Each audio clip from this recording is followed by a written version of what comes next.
দোকানে সাজানো রয়েছে নানা ধরনের কেক। লাল রঙের এই কেকগুলোতে খোদাই করা রয়েছে ঐতিহ্যবাহী চীনা নকশা। এছাড়াও দোকানে সাজানো রয়েছে কার্ড, চাবির রিং সহ ভিন্নধর্মী সব পণ্য। রয়েছে ঘর সাজানোর জিনিসপত্র। রেস্তোরাঁয় দেখা মিলছে নানা ধরনের ঐতিহ্যবাহী সুস্বাদু চীনা খাবার। চীনের হিউনান প্রদেশে এসব নতুন পণ্য বাজারে আনা হয়েছে আসন্ন চীনা নববর্ষ উপলক্ষে।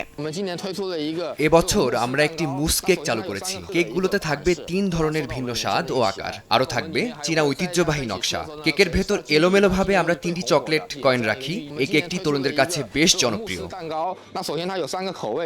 কিছু কিছু চীনা ঐতিহ্যবাহী নকশা সম্বলিত কেকের ভেতর লুকানো থাকে চকলেটের কয়েন। কেকগুলো কেনার পর ভেতরে এই লুকানো কয়েনগুলো যে খুঁজে পায় সে ঐতিহ্য অনুযায়ী একটি সমৃদ্ধশালী বছর কাটাবে বলে ধারণা করা হয়।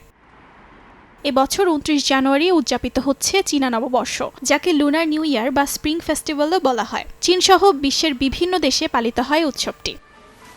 অর্চিতা শাহজিন, সময় সংবাদ।